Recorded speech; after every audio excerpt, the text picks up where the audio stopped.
동안에 다른 사람이 먼저 내려가나이다. 예수께서 이르시되 일어나 네 자리를 들고 걸어가라 하시니 그 사람이 곧 나와서 자리를 들고 걸어가니라. 아멘. 서울 양천구 목동에 위치한 능력교 우리 이동성 목사님께서 3시의 제목은 베데스다 목가의 사람들이라는 제목으로 말씀 주십니다. 나오셨습니다. 하나님께 감사와 영광을 돌리시기 바랍니다. 살아계신 전능하신 주님, 은혜를 감사합니다. 베데스다 목가에서 오늘 고침받던 한 사람처럼 우리 영혼 유기온을 고침받는 시간이 되기를 기도합니다. 해결할 수 없는 문제, 그리고 갈 곳 없어서 베데스다 목가에 모였던 사람 중에서 고침받은 것처럼 오늘 성산까지 와서 있는 저들을 그냥 버리지 마시고 영혼을 고치시고 육을 고치시며 각가지 문제를 해결하여 주시옵소서. 예수님의 이름으로 기도합니다. 아멘. 할렐루야. 우리 원장님 돌아가신 지 거의 1년 가까이 되어갑니다. 그렇죠 여러분? 오면 항상 부르시던 찬송 하나 부르고 갈까요 여러분? 찬송가 357장. 주 믿는 사람 일어나 다 힘을 합하여. 많이 부르셨는데 한번 찬송 부르고 말씀하십시오 여러분.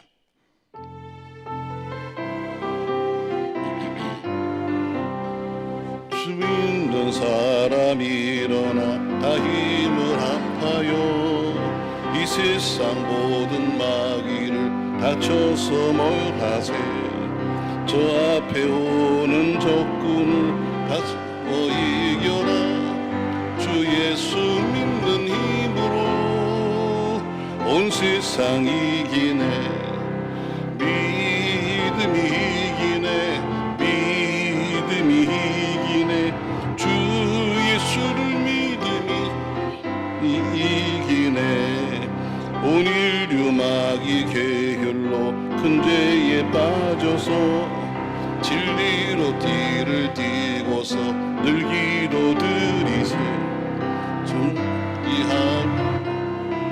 겁 없이 나갈 때 주 예수 믿는 힘으로 온 세상 이기네. 믿음이 이기네. 믿음이 이기네. 주 예수를 믿음이 온 세상 이기네. 끝까지 이긴 자에게 흰 옷을 입히고 또 영생 복을 주시니 참 기쁘리를 세. 이 어둠 세상 지나서 저 천성 가도록 주 예수 믿는 힘으로 온 세상 이기네. 믿음이 이기네. 믿음이 이기네. 주 예수를 믿음이 온 세상 이기네. 아멘. 3절의 끝까지 이긴 자에게는 흰 옷을 입히고 해서 오는 강사마다 다 흰 옷 입고 와라 그랬어요. 나만 늘 까만 거 입어서 넌 왜 까마귀냐, 왜 이렇게 말을 안 듣냐고 항상 저보고 그러셨는데, 그래서 제가 항상 이렇게 말하죠. 흰 옷 입었다고 인생이 하얘지나요? 흰 옷 입었다고 죄가 하얘지나요? 그러면서 제가는 까마를 입고 보니까 매일 너만 까만 옷이야 너만 까만 그랬었는데, 오늘 문득 이제 거의 1년 다 되니까 완전히 그립고 보고 싶습니다. 그분이 늘 생각하는 것처럼 저는 왜 이렇게 의자를 다 바꾸나 그랬어요. 전에도 의자 참 좋았는데 어느 날 이걸 다 바꾸시더라고요. 그래서 제가 목사님 이게 돈이 얼마입니까 도대체? 이거 바꾼다고 무슨 교인이 더 옵니까? 아니면 이거 바꾼다고 무슨 뭐 달라지는 게 뭐가 있어요? 그러니까 그래도 편해야 돼서. 편하면 자요. 교인들 의자 편하면 잡니다. 근데 그래도 처음에 몇 개 바꾸더니 다 바꾸시더라고요. 또 그 다음에 보니까 또 뭐 책상도 딱 바꾸시더라고요. 그래서 왜 난 다 이렇게 하시나 했더니 하나님이 다 준비시킨 것 같아요. 여러분에게 더 좋은 예배를 드리라고. 아멘. 더 좋은 예배 드리라고. 우리 평상시에들 기도했던 것처럼 우리 원장님의 소원처럼 이 기도 우리 마지막 시대에 나라 위에서 쓰임받는 기도원 되길 주의 이름으로 축복합니다. 오늘 본문의 말씀은 여러분 잘 아시는 말씀이에요. 베데스다 목가의 2절 말씀 보시죠. 예루살렘에 있는 양문 곁에 히브리 말로 베데스다 하는 곳이 있는데, 그래서 베데스다라고 써 있어요. 이 베데스다를 갖다 번역하면은 은혜란 뜻입니다. 은혜. 그러니까 베데스다 목가, 이거는 은혜의 집이라는 뜻이에요. 오늘 은혜의 집이라는 곳이 있었는데 그 은혜의 집에, 이상하죠? 이름은 은혜의 집인데 모이기는 병자가 다 모였어요. 난 이것을 보면서 이게 교회의 모습이다. 교회의 모습. 교회가 주님의 집이고 그리고 하나님의 집이라고 말하는데 막상 들어보면 그 속에 보면 맨 이런 사람들이 많습니다. 자, 보세요 여러분. 도대체 누가 있었는가? 자, 3절. 그 안에 많은 병자가 있었다 했어요. 그리고 뒤에는 병명들이 나와 있습니다. 그러니까 많은 병자, 그러니까 뒤에 이 병명이 쭉 나와 있는데 거기에 해당되지 않는 사람들까지 해서 많은 병자. 자, 많은 병자라는 것은 무슨 뜻이냐면은 병은 분명히 있어요. 근데 밖으로 보이지 않는 병이에요. 무슨 외적인 병이 있어서 뭐 다리를 전대든가 혹은 무슨 문제가 있는 것이 아니라 밖으로는 아주 멀쩡하게 보이는데, 근데 장애가 있는 사람이 있죠.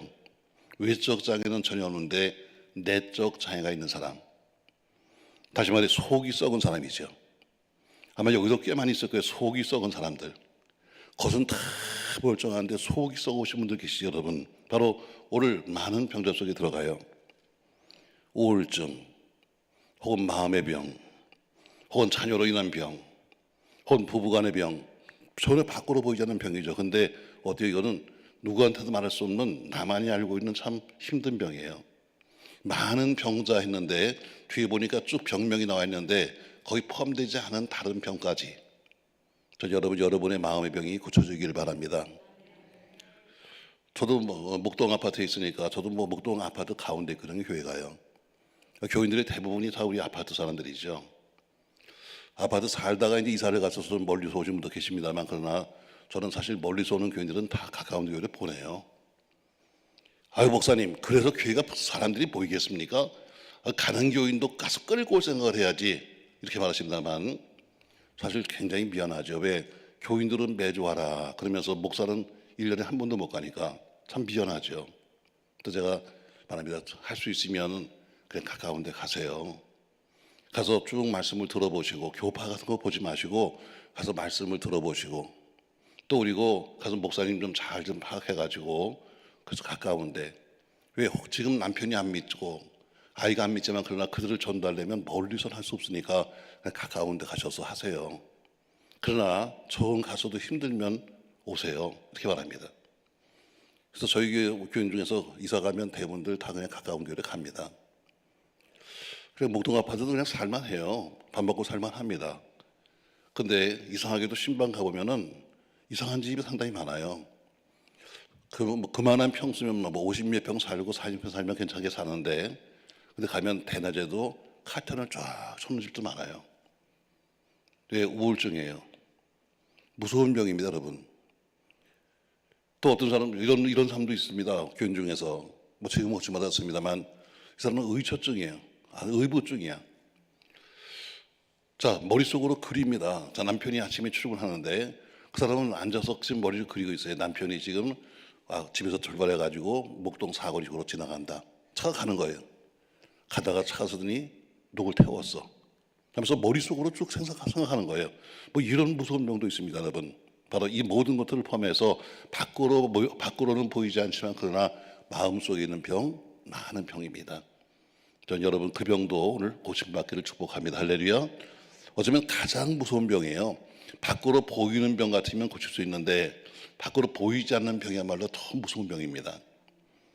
또 뒤에 보니까 이렇죠. 자, 뒤에 보니까 소경이죠. 자, 3절 그 안에 많은 병자, 맹인 했어요. 맹인.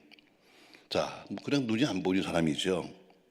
그러나 일반적으로 소경, 맹인 그러면 눈이 안 보이지만, 그러나 교회 속에 오늘 베데스다 목가, 다시 말해 은혜의 집 안에 있는 소경은 누구냐? 바로 영적인 눈을 감은 사람이에요. 일반적으로 맹인하면 밖에 나가서는 안 못 보는 사람이지만, 그러나 교회 속에 신앙 안에서의 맹인은 누구냐면 바로 영적인 눈을 가지 못한 사람. 눈뜬 소경, 보아도 제대로 파악이 안 되는 사람, 영적인 세계를 전혀 모르니까 되어진 일을 전부 다 육적으로 판단하고 앉아서 육으로만 생각하는 사람이 영적인 소경이죠. 세상 것은 다 보입니다. 네, 눈이 떴으니까 세상 것은 다 보이는데 하나님의 것은 전혀 보지 못한다면 바로 이 사람이야말로 베데스다 목가, 은혜의 집 안에 있는 바로 맹인인 겁니다. 여러분과 제게도 영적 눈이 떠지기를 주의 이름으로 축복합니다. 육의 세계는 육적인 눈을 갖고 보지만 영의 세계는 영의 눈을 갖고 보는 겁니다. 그러니까 교회 일은 전부 다 영적인 일인데, 근데 전혀 교회 일을 세상 눈을 가지고 판단하니까, 그러니까 전부 다 그 사람에겐 교회가 맞지 않는 거예요. 세상에서는 이렇게 하지 않습니다. 그러나 교회는 이렇게 합니다. 왜? 영과 육이 다르기 때문이죠. 오늘 두 번째 오니까 그 베데스다 목가 은혜 집안에 거기에 맹인이 있었다 이렇게 말하고 있습니다. 또 다음에 보니까 다리 저는 사람이 있어요. 다리 저는 사람. 자, 다리를 전다. 저도 뭐 체중은 가는데 뭐 한 3, 40년 계속 목회하다 보니까 저도 다리가 좋지 않습니다. 뭐 관절 수술했는데 수술이 좀 안 좋는지 그래서 다리 좀 절어요. 제대로 서보려고 애를 쓰지만 그러나 그래서 가는 세월 참 어쩔 수 없다 이렇게 생각이 됩니다. 어떤 분이 그래요. 많이 써먹었잖아요. 많이 써먹었다 그래. 뭐 1년 365일 거의 뭐 1년이면 거의 한 40몇 주씩 나가서 봉일 다녔으니까 많이 써먹었지. 자, 다리 저는 게 뭡니까 여러분? 양쪽의 힘이 똑같아야 되는데 한쪽 다리에 힘이 빠지는 게 다리 저는 거잖아요. 또 혹은 양쪽 다리가 길이가 똑같아야 되는데 한쪽이 짧으면 다리 저는 거잖아요. 이거를 영의 세계에서는 뭐로 보냐? 바로 이런 사람이에요. 치우친 예배 드리는 사람. 예배를 치우치게 드리는 거예요. 잘못된 예배 정신. 잘못하면 자기 나름대로의 예배를 드리긴 드리는데 예배가 어때요? 자기 나름대로 드리는 예배예요.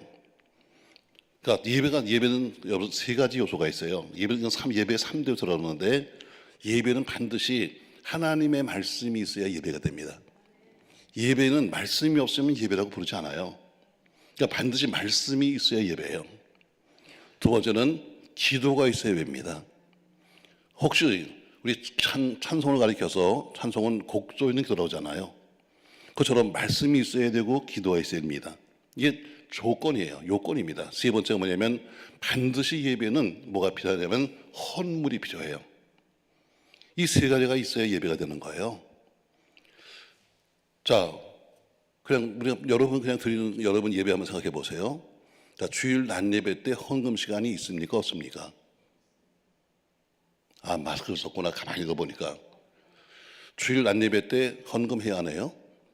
하죠. 왜? 예배니까 하는 거예요. 예배니까. 그러니까 새벽은 기도회라고 그래요. 새벽 기도회 때 여러분 헌금 시간이 있습니까? 없습니다, 여러분.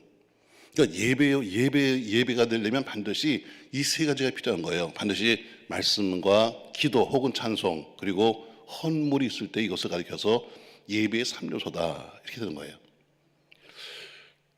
나는 우리 기도회에서도 항상 안타까운 것이 말씀을 잘 듣습니다. 잘 듣고 헌금 시간 되면 나가버려요. 이건 이 사람은 예배 드린 게 아니에요. 반드시 받은 바 은혜에 대한 표시가 있어야 되는 거예요. 근데 어때요? 마치 기다린 것처럼 헌금 시간 딱 들어서 찬송만 부르면 마치 갑자기 무슨 소변이 많이 온 것처럼 그냥 뛰어나가는 사람들, 이건 예배 헛들이는 거예요. 그러니까 예배가 뭐예요? 오늘 그 사람이 바로 영적 절름발이가 되는 거예요. 자, 이런 것도 절름발이죠. 여러분이 한국교회는 세 가지를 가리켜서 공예배라고 그래요. 주일 낮 예배, 주일 저녁 예배, 그리고 수요 예배를 공예배다 이렇게 부르요. 물론 세상이 많이 바뀌고 살기가 여러 가지 변하다 보니까 이제는 약간 의미 바뀌었습니다만 그러나 공적인 예배를 그렇게 말합니다. 근데 어떤 사람 보세요. 또 저희 교회도 마찬가지예요. 주일 낮에는 나오는데 주일 오후 예배는 평생 가도 한 번도 안 나와. 내 일생에 주일 오후 예배는 없다 막 이런 것 같아요. 내 일생에 수요 예배는 없어. 이건 신앙의 예배의 절름발이에요. 예배는 어때요? 예배는 주일 날이다. 주일이나 주일 저녁이나 항상 똑같아야 돼요. 양쪽 길이가 똑같아야 돼. 아, 목사님 주일 낮 예배는 큰 예배고 주일 저녁 예배는 작은 예배 아니에요? 아니에요, 여러분. 사람들이 기도할 때마다 이럽니다. 여러분 교회마다 주일날 예배를 몇 번씩 드리잖아요. 저희도 4부 예배를 드리는데 자, 제가 물어요. 자, 여러분 1부, 2부, 3부, 4부가 있는데 어떤 예배가 대예배입니까? 그러면 11시 예배요. 11시 반 예배요 이래요. 여러분 아니에요. 그럼 11시 반에는 사람들이 많이 모이니까 대예배라고 그래요. 그럼 10시엔 조금 덜 오면 중예배인가? 주일 중예배. 1부는 조금 덜 모이니까 그건 주일 소예배인가? 새벽기도는 새벽 소소예배인가? 예배는 다 똑같은 거예요. 믿습니까 여러분? 예배는 큰 예배가 없어요. 예배는 다 무슨 예배든지 다 예배는 큰 거예요. 근데 우리는 어때요? 인간이 많이 모이는 예배는 큰 예배, 인간이 적게 모이는 예배는 작은 예배를 보는 거예요. 그러니까 나는 주일 대예배밖에 안 드립니다. 이건 신앙의 절름발이에요. 영적 절름발이 됩니다. 자, 왜 예배를 다 드려야 하는가? 자, 주일날 여러분 목사님 설교를 잘 들어보세요.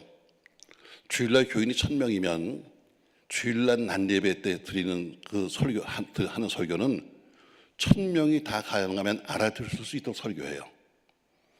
다시 말해 여러분의 영적 수준이 0에서 100까지 있는데 여러분 수준은 얼마인지 모릅니다만, 그러나 주일날 설교는 목사가 그 설교할 때 한 하위 한 40%는 알아들 수 있도록.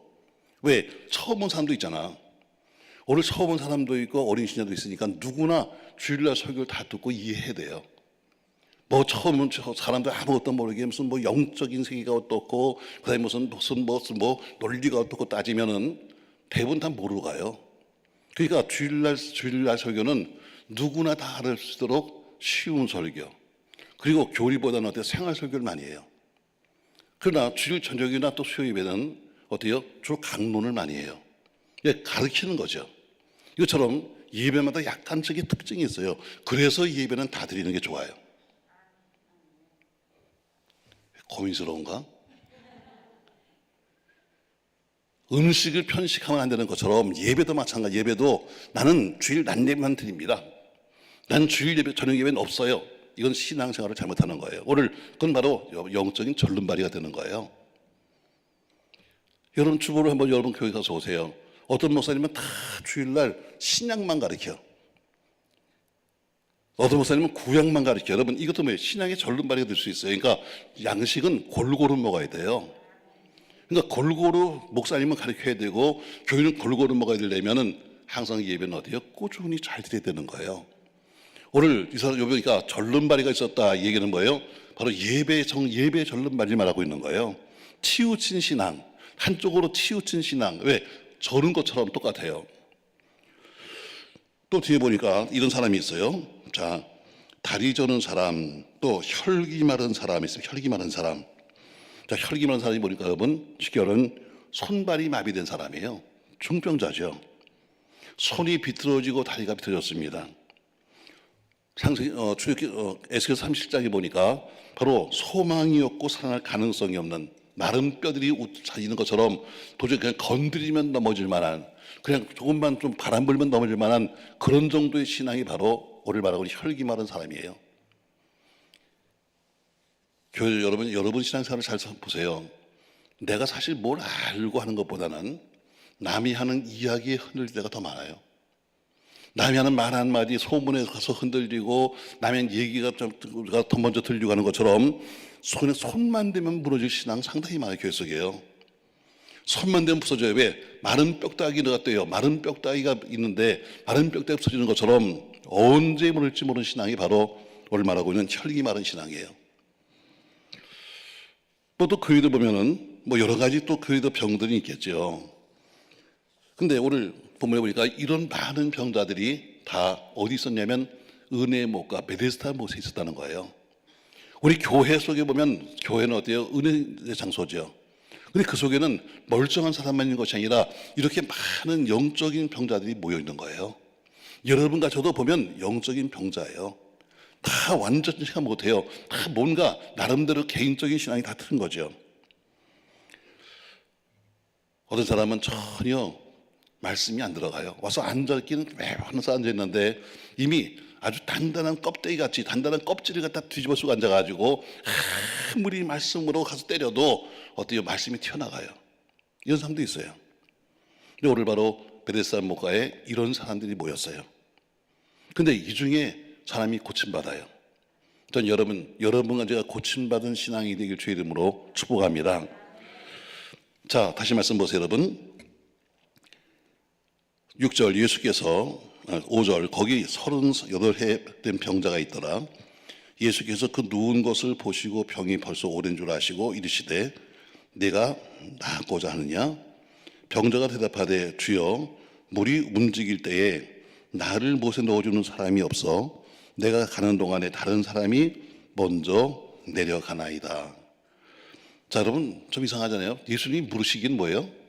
자, 보니까 38년씩이나 아픈 사람이니까 여러분 피골이 상접했겠죠. 그런데 예수님께서 보시면서 뭐라고 그래요? 내가 낫고자 하니? 이렇게 물었어요. 그럼 답이 뭐예요? 답이 예, 낫고 싶습니다. 아니요. 여러분, 예, 아니요. 둘 중에 하나예요. 근데 답이 뭐라고 그래요? 답이 예, 아니요가 아니고 엉뚱한 말을 하고 있습니다. 뭐라고 그래요? 묻지도 않은 말을 하고 있어요. 7절 주여 물이 움직일 때에 나를 못에 넣어줄 사람이 없어서. 핑계예요. 바로 베데스다 목가에 바로 누가 있었냐면 이렇게 입만 열어보면 핑계대는 사람이 핑계. 어쩌면 여러분 가정의 신앙인데 입만 열어보면 핑계예요. 자기 합리화를 시키는 신자들의 모습. 자, 내가 낫고자 하느냐? 했으면 예, 간단한 거예요. 내가 낫고자 하느냐? 아니요, 간단한 거예요. 근데 뭐라고 그래요? 아멘이 하는 것이 아니라 변명하는 거예요. 자기 합리화를 나는 낫고는 싶은데 내가 지금까지 못난 이유가 뭔지 아십니까? 하면서 어때요? 합리적인 자기의 변명을 하는 거예요. 여러분, 신앙엔 변명이 없습니다. 아멘. 목사에겐 변명이 통해요. 제가 종종 우리 교인들이 그럽니다. 목사님은 사회생활을 하시다가 목사가 돼서 말이 좀 잘 통하는 것 같아요. 이렇게 얘기해요. 근데 이건 저한테는 상당히 기분 나쁜 얘기예요. 이 얘기를 돌려 말하면 뭐예요? 목사님은 세상을 아니까 세상적인 사람이에요. 이런 얘기가 똑같아. 목사는 둘 중에 하나예요. 예, 아니요, 둘 중에 하나입니다. 근데 내가 세상을 살아봤기 때문에 얼마나 사는 게 힘들지 알기 때문에 교인이 와서 상담합니다. 목사님, 제 사업이 굉장히 힘들거든요. 근데 어떻게 하면 좋을까요? 하면 저는 성경 안에서 답을 찾아주면 되는 거예요. 이게 다 목사예요. 근데 세상을 살아봤으니까 어때요? 새 성경은 성경인데 근데 사는 게 있잖아 하면서 옛날 생각이 나오는 거예요. 신앙엔 합리화가 없어요. 신앙엔 하라 하면 아멘이고 하지 말라 하면 아멘이지. 거기 내 핑계를 대면서는 알았습니다. 당신 말씀은 그렇다 할지라도 그러나 내 현실이 이렇고 가정이 이렇고 사정이 이렇고 하는 변명이 없는 거예요. 근데 우리는 주로 어때요? 변명하는 신앙이에요. 변명. 입만 열어보면 핑계죠. 집사님 하면 사실 주일날 나오는 교인들을 다 사실 파악하기가 쉽지 않잖아요. 제가 가끔가다 이제 전화를 이렇게 합니다. 저산에서 집사님 하면 지가 먼저 말한다. 목사님 제가 지난주에 못 나갔는데요. 내가 언제 물어봤어? 자기가 스스로 얘기해요. 지난주에 안 나와서 내가 전화한 줄 알고서는 얼른 얘기하는 거예요. 그러면서 제가 무슨 일이 바빠가지고. 여러분, 신앙은 핑계치 말라고 그랬어요. 핑계하는 신앙 안 돼요. 목사에게는 서로 핑계 들 수 있어요. 왜 세상을 아니까. 그러나 하나님께는 핑계가 안 돼요. 여러분과 제 마지막 판단하실 사람은 목사가 아니에요. 판단할 사람은 집사가 아닙니다. 판단할 사람은 장로가 아니에요. 판단할 사람은 누구예요? 하나님이에요. 그 하나님은 판단 기준이 뭐예요? 성경이에요. 아멘. 성경이 기준이지. 세상이 요새 살기 힘들고 IMF가 뭐 어쩌고 무슨 금리가 올라갔고 여러분 그거 따지지 않아요. 우리 주님은 오로지 성경만 가지고 여러분과 저를 판단하실 거예요. 그러니까 핑계가 통하지 않는 거예요. 근데 오늘 이 사람 보세요. 38년씩이나 누워 있었어요. 오늘 이 베데스다 목가에 온 것은 몇 년 된지 모르지만 그는 병 걸린 지 38년 됐다 그러잖아요. 아마 그동안 여러 가지 힘든 일도 많았을 것이고 여기저기 병원도 찾아냈을 텐데 못 고치니까 찾아온 것이 여기 베데스다 목가예요. 혹시나 들리는 소문에 의하면 가끔 가다가 물이 한 번씩 동안되는데 그때 처음 들어가면 낫는다는 전설이 있으니까 나도 한 번 가면 되지 않을까 하는 그런 마음으로 왔어요. 몇 년 전에 왔는지 모르죠. 근데 거기서 그렇게 오랫동안 있었으니까 그 피골이 상접한 그에게 예수님께서 보시면서 뭐라고 그래요? 오늘 병이 중한 줄 아시고 뭐래요? 내가 낫고자 하니? 여러분 이 얘기는 희망의 얘기예요. 여러분, 당신이 낫고 싶습니까? 이 얘기는 뭐예요? 그래, 내가 고쳐줄게 하는 이 얘기가 똑같아요. 우리 주님이 여러분 것을 고치실 거예요. 할렐루야. 여러분 가지의 사업과 산업과 삶의 모든 것을 고치십니다. 아멘. 인간은 인간을 고칠 수가 없어요. 여러분, 여러분이 집에서 여러분 아이들한테 얼마나 잔소리를 많이 하십니까? 난 잔소리가 뭔가 하고 찾아보니까요, 잔소리는 이거예요. 틀린 소리가 하는 게 잔소리가 아니에요. 맞기는 맞아. 근데 너무 많이 해. 이게 뭐예요? 잔소리예요. 엄마가 하는 얘기 다 맞는 얘기입니다. 공부해라, 공부해라, 공부해서 맞긴 맞는데 너무 자주 하니까 뭐라 그래요? 잔소리 부르는 거예요. 자, 그만큼 잔소리 했으면 사람이 좀 바뀌어야 돼요. 근데 사람이 바뀌었어요? 안 바뀌었어요.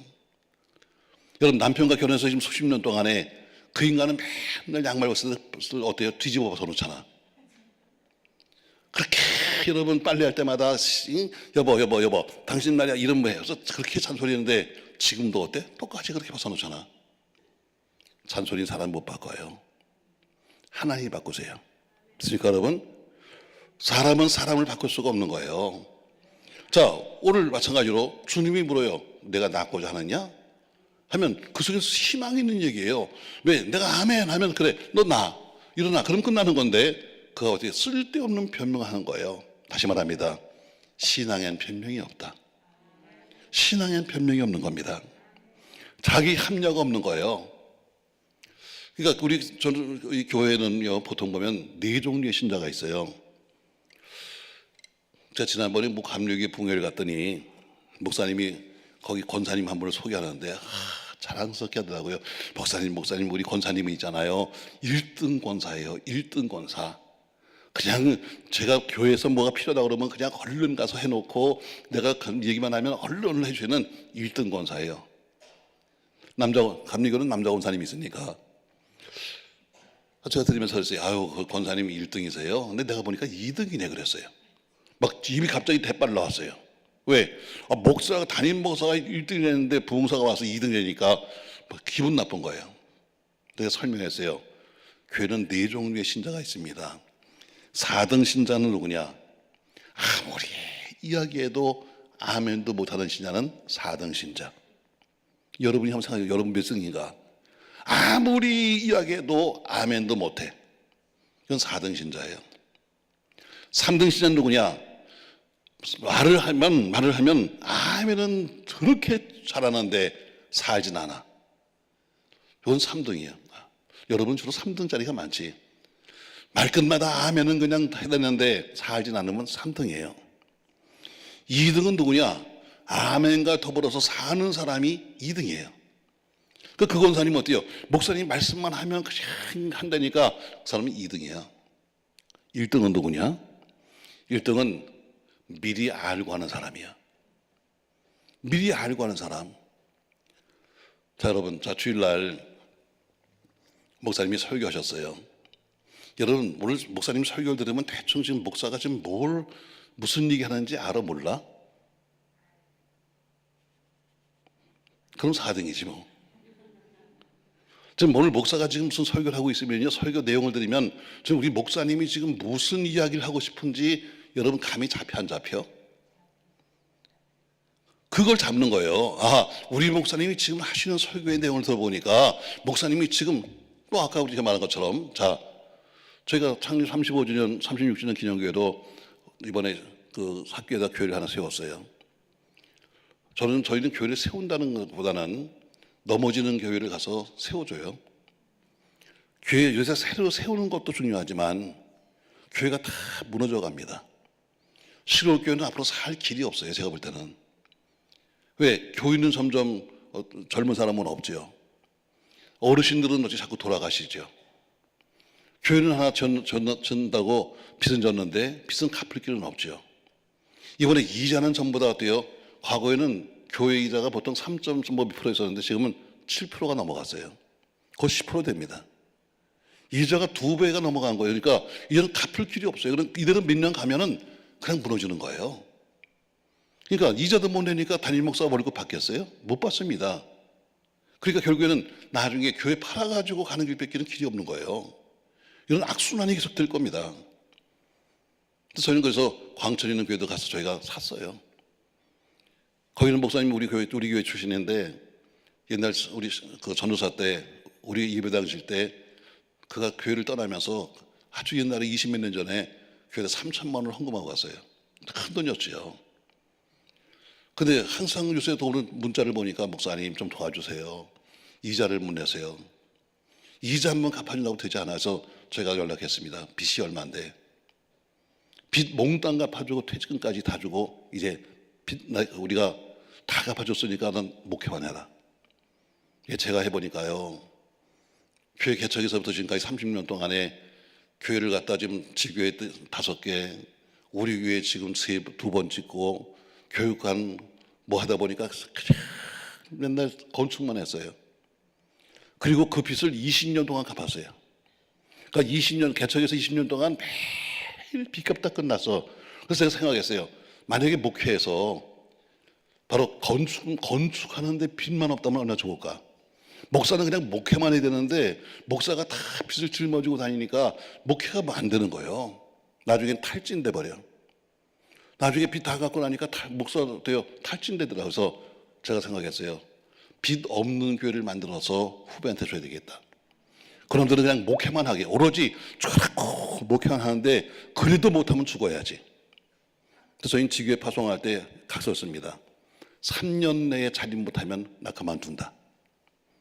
아마 고인스러울 거야. 다 해줬어. 다 건물 줘주고 빚 다 갚아주고 다 했는데 근데 네가 3년 동안에 자립을 못하면 너 자격 없다. 저희가 오송 신도시에 KTX가 이렇게 지나가는데 바로 역 앞에 저희 오송 능력교회가 있어요. 45조에서 줘줬거든요. 근데 지금 이제 2년이 지나가. 아마 막 걱정이 될 거예요 지금. 큰일 났다. 1년 남았는데 어떡하죠? 아무튼 잠도 안 올 것 같아. 맞죠 여러분? 목회 보니까 여러분 그게 얼마나 힘든 건지 몰라. 근데 자 이번에 우리가 그래서 5번째 교회를 우리가 하나 인수합니다.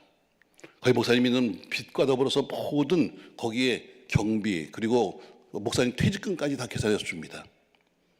그리고 이렇게 설교하고선 왜 5번째 교회를 개척해야 되는가 하고서 제가 막 설교했으면 그럼 듣는 교회는 벌써 무슨 얘기 머리가 돌아가야 돼. 아하. 그러면 결국 돈 내라는 얘기구나. 이게 나와야 되는 거예요 여러분. 그래 안 그래요 여러분? 교회가 개척한다 그러면 여러분 당연히 돈이 뭐 어디서 나와? 다 교인들이 헌금해서 하는 거지.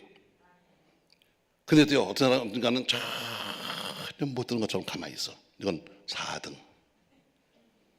1등은 누구예요? 아하, 우리 목사님이 그래서 지금 설교하시는구나. 그래서 성경 말씀에 보니까 야곱이 하나님께 소원을 갖는 것처럼 우리 목사님은 소원을 갖겠다고 지금 하시는 거구나. 우리 교회 소원을 하면서 어때요? 그렇게 머리가 돌아가면 1등이 되는 거예요.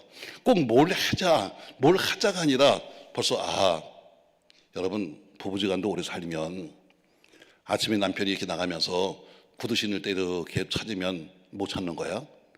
구두칼 찾는 거 아니야. 그걸 꼭 입을 벌려서 뭘 여러분 말해야지 알아? 오늘 1등 신자 누구냐? 말을 안 해도 아는 사람이 1등 신자예요. 근데 교회는 어때? 주로 합리화 자꾸 변명하면서 나는 하고는 싶은데 뭐가 안 되고 뭐가 안 되는 변명이에요. 여러분 다시 말해요. 신앙엔 변명이 없다. 사람에겐 변명이 통해도 하나님께는 변명이 통하지 않아요. 자, 오늘 내가 낫고자 하느냐? 하는데 이 신자는 어때요? 엉뚱하게 지금 자꾸 변명을 합니다. 저는 어때요? 내가 물에 들어가고 싶은데 난 들어갈 수가 없어요 하면서 오히려 원망스럽게 말하는 거예요. 그랬더니 다시 말씀 보세요. 8절 예수께서 이르시되 일어나 네 자리를 들고 걸어가라 하시니. 자, 오늘 네 자리를 들고 걸어가라. 그냥 보세요. 동사가 몇 개 들어있어요. 일어나. 첫 번째가 일어나라는 거예요. 누워있는 그에게 먼저 네가 일어나. 두 번째 일어나는 것만 아니라 네 침상을 들고 네 자리를 들고 걸어가. 오늘 이렇게 말씀하십니다. 자, 38년 누웠던 사람이 이게 가능한 얘기예요? 불가능한 얘기입니다. 다리에 힘이 없는데 어떻게 일어나겠어요? 그러나 오늘 그 말씀을 들으면서 그 사람이 뭐예요? 자, 그 사람이 곧 나와서 자리를 들고 한 것처럼 그 사람이 도저히 움직일 수 없는 상태지만 그러나 그 사람은 어디요? 아멘 하고 힘을 쓰는 거예요. 네 번째는 순종이에요. 순종. 여러분, 순종은 기적을 만드는 거예요. 주님이 아무리 말씀하셨어요. 너 일어나라, 걸어가라 해도 아우 제가 어떻게 걸어가요? 안 됩니다. 이런 사람은 평생 가도 못 일어나. 아, 내 상황을 보니까 도저히 안 될 상황입니다. 그럼에도 불구하고 주께서 말씀하시니까 아멘 하고 힘을 주면 일어나는 거예요. 누가? 잡지 않았지만 주님의 손이 그를 잡아주는 거예요. 할렐루야. 저 여러분 오늘 주님의 손이 여러분을 잡아주기 바랍니다. 할렐루야. 예수님이 나사로의 집에 3번 가십니다. 그 바쁘신 분이 나사로의 집에 꼭 3번을 갔어요. 3번째는 연락이 옵니다. 그러니까 마르다가 사람 보냈어요. 예수님, 동생 나사로가 죽게 됐습니다. 예수님이 그 말씀을 듣고 나서는 우셨어요. 그리고 부지런히 갔는데 이미 가다 보니까 시간이 지나서 죽은 지 나흘 됐어요. 예수님 오셨다 하니까 마르다가 쫓아와서 말합니다. 아우, 예수님 인제 오셨어요. 진작 좀 오셨으면 좋았을걸요. 이미 죽은 지 나흘 됐습니다. 이미 저 굴 속에 집어넣고 나흘 됐으니까 썩어서 냄새가 날 겁니다. 자, 그렇게 막 부정적으로 말하는 마르다 앞에서 예수님께서 이렇게 말씀하십니다. 그래, 그 앞에 있는 무덤 앞에 있는 돌을 굴려라, 이렇게 말합니다. 자, 여러분, 돌이 있으면, 여러분 예수님의 무덤도 돌로 막았잖아요. 거기는 전부 다 어쩌면 짐승들이 많아가지고 먹을 게 없으니까, 사막 땅이니까 짐승들이 와서 시체를 파먹습니다, 다. 그러니까 그 나사로도 그렇게 부잣집이 아니니까 가서 굴 속에 그냥 집어넣고 앞을 돌로 막아놨을 거예요. 근데 아무리 작은 돌을 막았다 할지라도 여자가 들기에는 큰 돌이에요. 그럼 예수님께서 직접 옮겨놓든지 하셔야 되는데 뭐라고 말씀하시는가? 알았다, 마르다야, 너 앞에 있는 돌을 좀 굴려라, 이렇게 말합니다. 근데 성경에 보니까 뭐라고요? 마르다가 손을 대고 밀었는데 돌이 굴러갔다고 돼 있어요. 신학자들은 2가지를 말하고 있어요. 1번, 마르다가 동네에 내려가서 청년들을 불러다가 그 돌을 옮겼다. 2번, 마르다가 손을 대고 밀었는데 돌이 굴러갔다. 전 2번에 동의합니다. 언제 가서 무슨 사람을 불러다가 돌을 굴렸어요? 주님이 말씀하십니다. 마르다야, 돌을 굴려. 아무리 봐도 이 돌은 굴러갈 돌이 아닙니다. 그럼에도 불구하고 뒤에 주님 말씀하시니까 제가 아멘입니다 하면서 분명히 밀었을 거예요. 돌이 굴러가요. 이거는 뭐예요, 여러분? 민 것은 마르다지만 뒤에서 그 손에 손을 얹으신 것은 주님이세요. 민 것은, 손을 댄 것은 마르다지만 그러나 미신 것은 주의 능력이에요. 할렐루야. 우리도 마찬가지요. 오늘 마찬가지요. 너 일어나. 어떻게 제가 일어납니까? 못 일어나죠. 그럼에도 불구하고 일어나려고 하는 순간에도요, 성경에서 있지만 주님이 분명히 보이지 않는 능력을 행했을 거예요. 일어날 수 있도록 우리는 순종하는 거예요. 할 수 있는 힘이 우리는 없지만 주님은 우리에게 힘을 주십니다. 할렐루야. 일어나 걸어라. 도저히 일어날 수 없지만 어때요? 아멘 하고 그러니까 어때요? 힘이 생기는 것처럼 바로 순종입니다. 오늘 다 말씀 정리합시다. 여러분, 베데스다 목가 여기는 은혜의 집입니다. 은혜의 집이면 은혜가 있어야 되는데 은혜가 있는 것이 아니라 큰 병자가 있는데 그 병자들이 뭐예요? 다 우리들의 영적인 모습입니다. 38년 된 병사를 보니까 어때요? 그는 자꾸 핑계만 댑니다. 주님이 물어요. 그래, 너 걷고 싶니? 그러면 예 하면 간단한 걸 갖다가 막 핑계를 대면서 뭔 어쩌고요 어쩌고요. 야, 떠들지 마. 일어나서 걸어가라. 그때 어때요? 그는 그 말씀을 들으면서 어때요? 힘을 줬는데 내 힘이 아니라 주님의 능력으로 그를 세우시는 거예요. 38년 된 어떤 사람이 어떻게 자기 침상을 들어요? 자기는 못 듣는 거예요. 그러나 들으려고 했더니 주께서 들려주시는 거예요. 우리는 할 수 있는 게 아무것도 없다. 주님이 하신다. 우리가 믿고 순종하면, 믿고 복종하면, 그래서 성경은 2가지가 필요한 거예요. 순종과 복종. 순종은 뭐예요? 아멘 되는 거야. 이건 이해가 되는 거야. 아하, 주님 말씀하시니까 아, 맞습니다. 아멘입니다 하면서 이건 뭐예요? 순종이라고 그래요. 복종은 뭐예요? 도저히 내가 봐도 안 되는 거야. 도저히 이건 안 되는 거지만 그래도 주님 말씀하시니까 하는 것은 복종이라고 하는 거예요. 성경에 나온 축복의 비결은 2가지예요. 순종과 복종. 복종과 순종. 그래서 이름 중에 제일 좋은 이름은 순복이. 제가 이 얘기했더니 우리 교인이 가서 강아지 이름을 바꿨어. 복순이로. 또 그분은 또 가끔가다 또 그 복순이 또 교회 데리고 온다. 난 몰랐는데 보니까 가방 속에 누가 그래요? 가방 속에 개가 있대. 아니 개가 또 왜 어떻게 교회까지 왔냐 그러니까 복순이가 따라왔대. 여러분 성경에서 가장 복받는 비결은 순종과 복종이에요. 내가 이해가 돼도 아멘이요, 이해가 안 돼도 아멘이야. 할렐루야. 오늘 그 사람이 어떻게 걸어요? 어떻게 일어날 수 있겠어요? 못해요. 그러나 어때요? 주님 말씀하시니까 일어나는 거예요. 주님 말씀하시니까 저절로 되는 거예요? 저절로 되는 게 아닙니다. 여러분, 주님 말씀에 의지해서 일어났어요. 주님 말씀에 의지해서 침상을 들었어요. 주님 말씀에 의지해서 걸어갔어요. 아멘. 말씀으로 명령했습니다. 순종으로 기적을 체험하는 겁니다. 사랑하는 성도 여러분, 전 여러분과 저에게도 그런 순종과 복종이 있기를 주님의 이름으로 축원합니다. 아주 오래전에 한 번은 창경동 목사님 교회에서 우리가 좀 모여 있었어요. 모여가지고 우리 꽤 오래전 얘기죠. 서로가 이야기하면서 자 우리 한번 우리 같은 모이는 우리 모임에서 전도 한번 열심히 한번 해봅시다. 그러다 보니까 그럼 우리가 이렇게 합시다.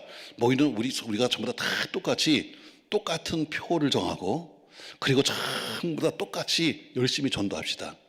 저 전도표 뭐로 할까 하다 보니까 역시 웃기는 인간이 이렇게 말했습니다. 전도하자. 못하면 애기 낳자. 이게 표예요. 여러분 저 애기 낳으면 확실한 부흥입니다. 여러분 전도하자. 못하면 애기 낳자. 근데 또 한마디 더 합니다. 이왕 하는 거 하나 더 줍시다. 뭐 이왕 낳는 거 쌍둥이 낳자. 이걸 표라고 정해가지고 저도 교회에다 써붙였습니다. 써붙였어요. 어떤 교회에도 시험 들었다. 목사님 저게 성경 어디에 나오는 구절입니까? 오직 전도하고 싶었으면 저걸 썼을까? 전도하자. 못하면 애기 낳자. 이러는 건 쌍둥이 낳자. 야, 근데요, 그해 11월 달에요, 쌍둥이 낳기 시작하는 거예요. 쌍둥이가 태어납니다. 야, 근데 있잖아요, 난리가 났어요. 우리 권 집사는 남편이 소방관이에요. 어쨌든 굉장히 위험한 직업이잖아요. 그래서 그 딸이 하나 있는데 시댁에 한 것도 오면 항상 시어머니가 그럽니다. 야, 애비도 지금 직업이 위험한데 아들 하나 낳아야 될 거 아니냐 하면서 항상 스트레스 받고 오는데 이 집이 쌍둥이를 낳았다. 딸 쌍둥이. 나보고 책임을 지래. 목사님 때문이래. 목사님이 저렇게 써붙여놓고 쌍둥이 낳았는데 딸 쌍둥이인데 어떻게 하면 좋냐는 거예요. 아, 되게 미안하더라고요. 그래서 내가 권집사 그러면 어떻게 좀 규적을 사서 보낼까? 아니면 좀 어떻게 우유 사서 보낼까 했더니 그런 건 다 있대. 그래서 한 소리가 목사님 할 수 없지. 그러면요 다 앞으로 저런 거 절대 써붙이지 말래. 이제 저거 잘못 써붙이면 차도 바꿔야 되는데 봉고차로. 자, 그러고 하는 소리가 뭐냐면 목사님 좋은 이름 하나만 줘주세요. 제가 즉시 줬어요. 정말 좋은 거 있다. 정말 좋은 거. 내가 보니까 성경에 가장 복받는 비결은 순종과 복종이니까 이렇게 짓자. 큰애 이름은 순복이, 둘째 이름은 복순이. 왜? 성경에서 가장 복받는 비결인데 뭐 성경에서 나오는 가장 복받는 비결은 순종과 복종이다. 내가 그래서 이 얘기를 했더니 말이죠, 누가 점심 사러 왔더라고. 자기 이름이 순복이래. 평상시엔 촌스럽다고 그렇게 교회 사람들이 흘렸는데 그 듣고 보니까 자기가 그렇게 좋은 건지 몰랐다고. 여러분 순종과 복종은 복받는 최고의 비결. 아무리 봐도 나는 도저히 일어날 수 없는 사람이야. 난 아무리 봐도 난 도저히 내가 일어날 수 없는 사람이야. 근데 어때요? 일어나라. 침상을 내가 저걸 들을 수 어떻게 들어? 못 듣지. 근데 어때요? 그럼에도 불구하고 그 말씀을 듣고 들었는데 들리는 거예요. 걸어가라. 여러분 순종, 복종. 난 도저히 안 돼. 그럼에도 불구하고 주가 말씀하시니까 난 한다는 것은 복종이에요. 전 여러분과 저에게도 그런 은혜가 있기를 주의 이름으로 축복합니다. 나는 못해.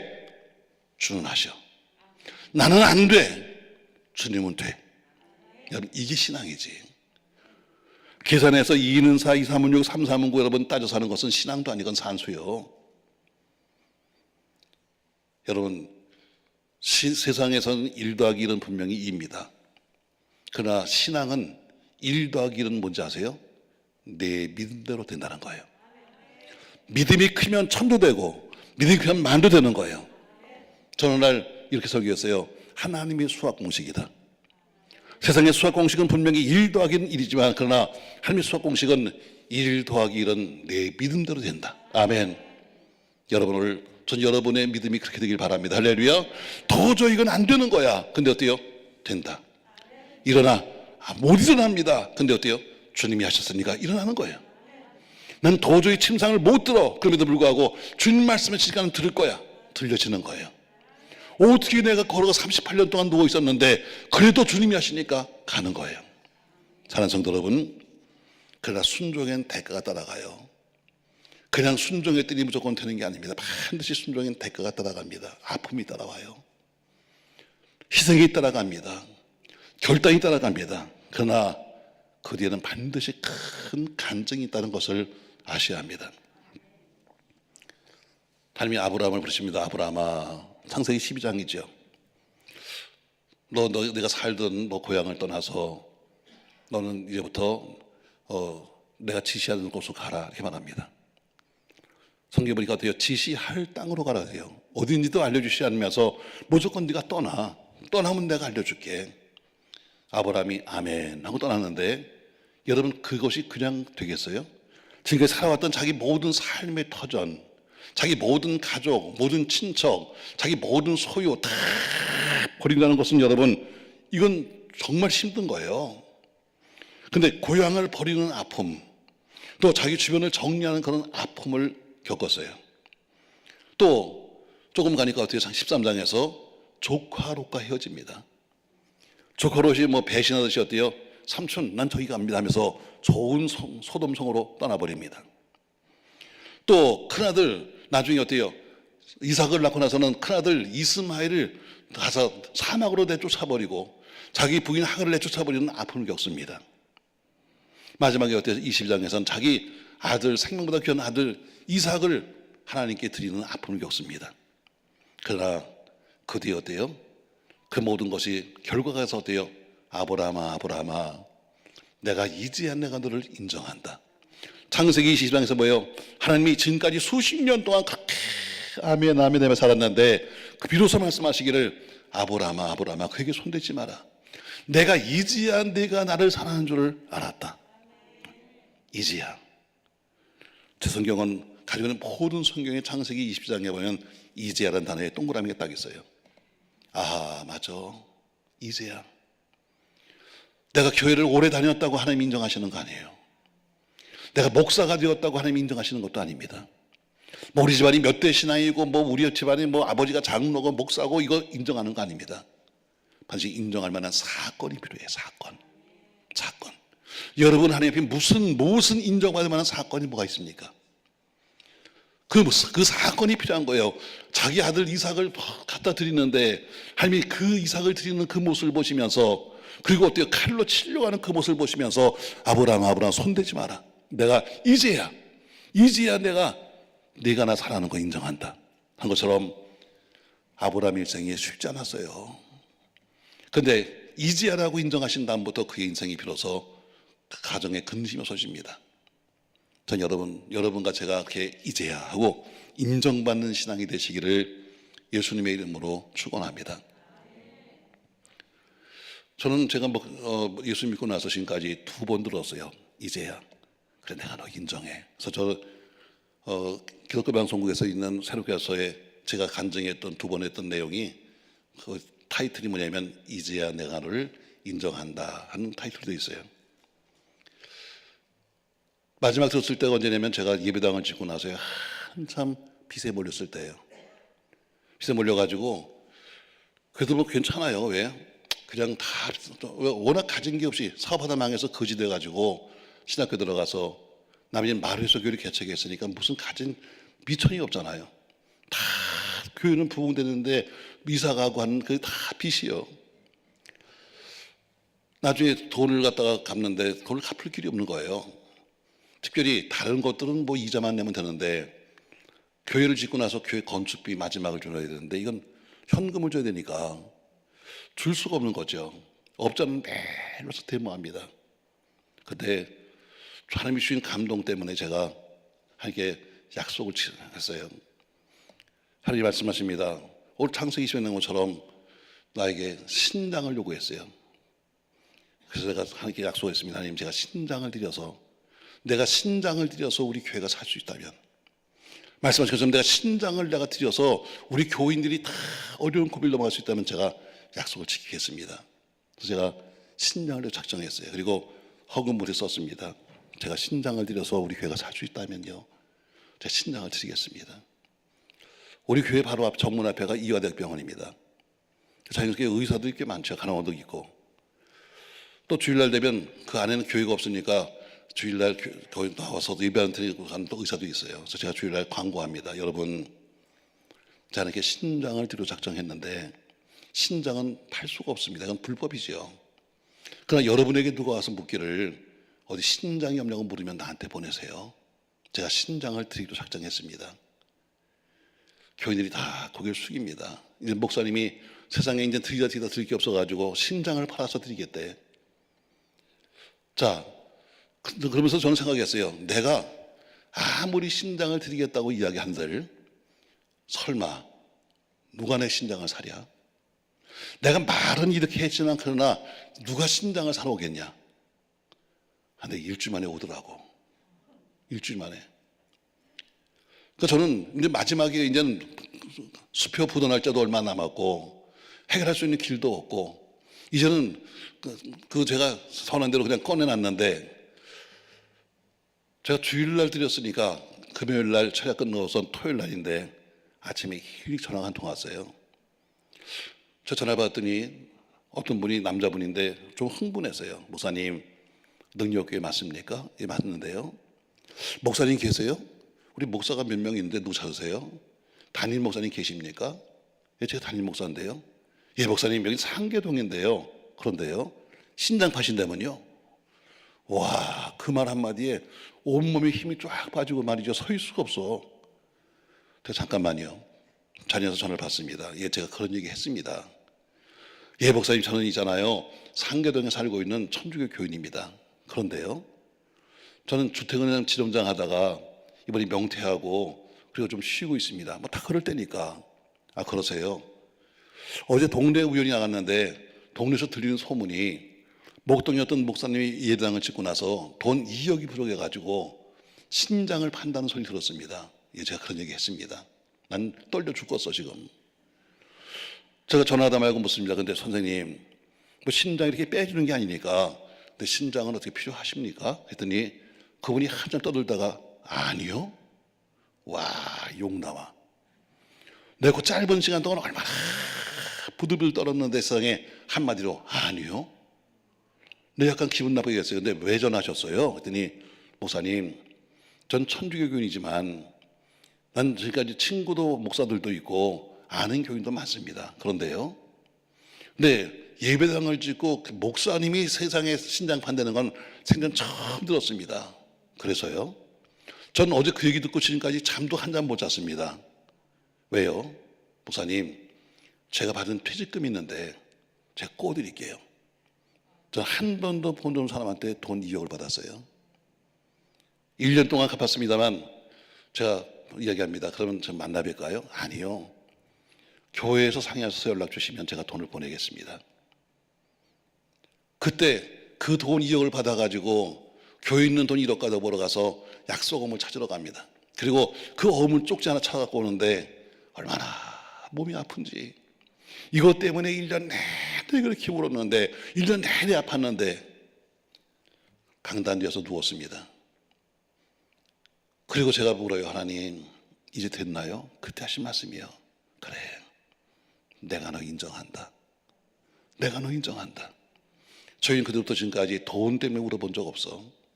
인정받기가 힘든 거지 인정하시면 그 다음에 어때요? 무한대로 주시는 거야. 여러분, 우리 아이들도 마찬가지잖아요. 아이들도 인정만 하면 용돈을 어때요? 용돈도 줘보세요. 무조건 많이 주나요?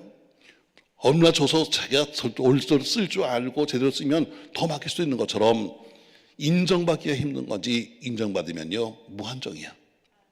인정받아 보세요. 너는 아무리 내가 물질을 줘도 내가 너 인정해. 왜? 제대로 쓸 줄 알면. 난 너에게 아무리 내가 생명을 줘도 난 인정해. 왜? 올바르게 줄 섬길 줄 알면. 여러분 인정받기가 힘들지 인정받아 보세요. 모든 게 다 주시는 거예요. 아멘. 맞습니다 여러분. 순종엔 대가가 따라가요. 반드시 아픔도 있고 희생도 있고 때로는 결단도 해야 되는 아픔이 있지만 그러나 뒤에는 큰 간증이 생겨요. 저 여러분 아무쪼록 여러분과 저에게도 오늘 베데스다 목가에서 고침받은 사람처럼 그런 은혜가 있길 주의 이름으로 축복합니다. 좀 정리해 봅시다 여러분. 베데스다라고 하는 그 이름 자체가 은혜입니다. 그러니까 베데스다 목가에 있다는 것은 바로 은혜의 집안에 있다는 거예요. 우리 교회가 여러분 은혜 집 아니겠습니까 여러분? 근데 교회에 은혜로운 집에 누가 있냐면 바로 이렇게 영적 병자가 많은 거예요. 많은 병자, 다시 말해 외부로 보이지 않지만 속이 썩어가는 많은 병자. 어쩌면 여러분과 저 안 못 보는 영적인 소경들, 또 예배를 자기 멋대로 드리고 있는 다리 저는 자, 또 들어도 무엇인지 모르는 영적인 귀머거리들, 혈기 말라서 언제든지 쓰러만 건드리면 넘어질 만한 그런 사람들 교회 속에 잔뜩 있는 거예요. 그러니까 껍데기는 잘 치장했는데 속은 뭐 어때요? 베데스다 목가 어때요? 모인 것처럼 교회 속에 그런 영적으로 부족한 사람이 여러분과 저예요. 근데 우리는 어때요? 자꾸 합리화만 시켜요.